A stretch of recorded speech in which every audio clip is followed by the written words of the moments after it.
Guys, these two cars are literally the same price, but they're 10 years apart. 2018 Toyota RAV4 with 80K, 2010 Toyota Matrix with 70,000 kilometers. Same price. Let's get into why these two are the same price. Now we got a 2018 RAV4 with 85,000 kilometers on it. You can get 8% on this because the 2018, they're gonna give you 84 months. Now with that, you're gonna be around $520 with zero down. We got a 2010 Toyota Matrix, 70,000 kilometers, $14,000 price. Now with this one, we can only get 54 months.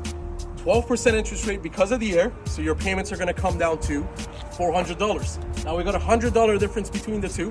Which one would you pick?